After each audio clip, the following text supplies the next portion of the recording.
My name is Lars Svananger. I'm with Inside Triathlon Magazine, and I'm here at Colorado Multisport with Tim Troha, the owner of the store. And we're here with Greg Bennett, ITU world-class triathlete, who Greg and Laura are now based out of Boulder. And so Tim is doing some adjustments with Greg today. Yeah. I know. I had this bike built up in Florida and haven't had the chance to get on it this year, and I want to get it sorted out before I get out on the road to make sure I don't have any niggles. And all I did in Florida was throw some numbers at them, but really haven't been on this bike. So, like anybody, I want to make sure that I have the bike completely set up the way I like it, and in the most powerful position I can get, in the most aerodynamic position that I can get it sorted. So Greg chose to run the 76-degree seat post. The Orbea Ordu comes with two choices, either a 74-degree or a 76-degree seat angle. And the seat that Greg is riding, could you sit up for a minute and show the seat off? This is the Physique Alianti, and it's not a triathlon-specific seat. Go ahead and have a seat again. And I'm comfortable on it, Well, exactly. I was just going to say that don't feel compelled to seek out a triathlon-specific seat, because every seat is individual for each person's behind, right?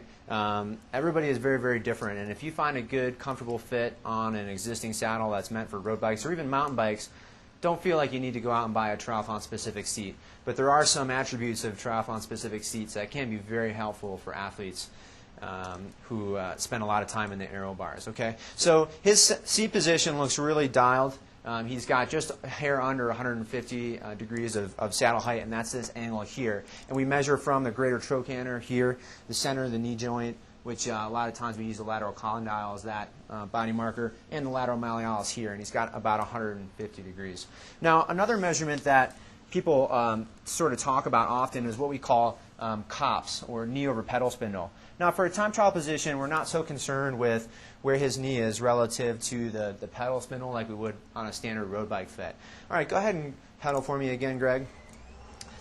Now, the other thing I like to see with my athletes and with Greg as well is that he has a good 90-degree bend here to the drop, so that the load that he's supporting with his upper body is more of a skeletal load rather than a muscular load. And a lot of times you'll see athletes who are on their tri-bikes, and they're just real stretched out here.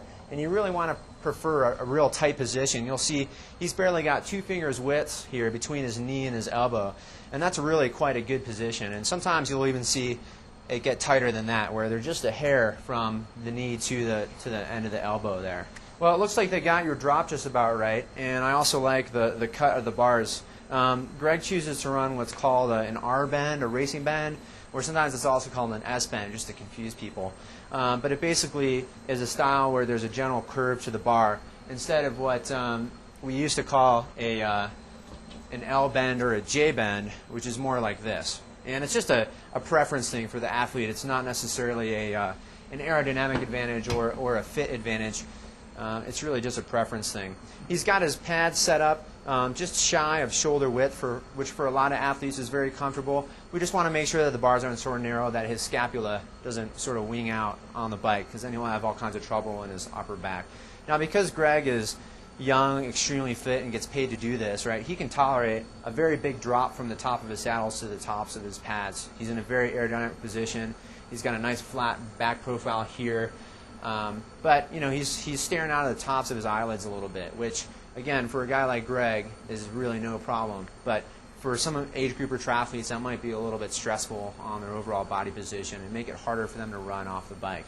And the other angle that we'll often pay attention to, which I can tell is really quite dialed without looking at it even, is this measurement here, from the center of the elbow on the bone to the shoulder to the greater trochanter again.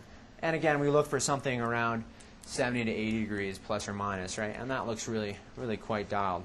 I don't know, Greg, what do you think? It feels pretty comfortable, to be honest. So nice. If you haven't come up with anything, I'm feeling pretty comfortable. And I think almost, you can do a bike fit, but sometimes you need to just get out on the road and feel it. And, and even on different courses, if it's overly hilly, and I may raise the front end up a little bit just to make sure, give away a little bit of aerodynamics, but for the feel of climbing up a hill, I may bring the front end up.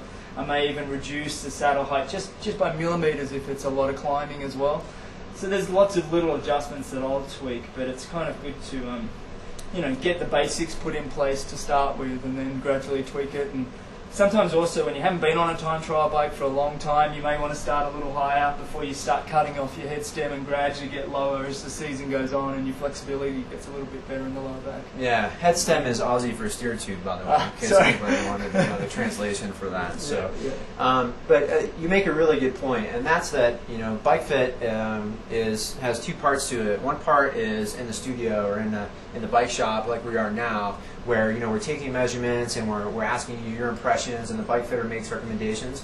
But what really matters is the athlete's experience on a road, right? And that's really lost among a lot of bike fitters, and something we really emphasize here at Colorado Multisport is that it's the athlete who needs to ride the bike, right? The bike fitter doesn't ride the bike. So your impressions are what matter, and I have my ideas and my education and my experience, but really it's the athlete's opinion that matters the most at the end of the day. Cool. So. Well, thanks heaps for that. You're welcome, Greg. Great. Yeah, thanks for dropping by. Thank you.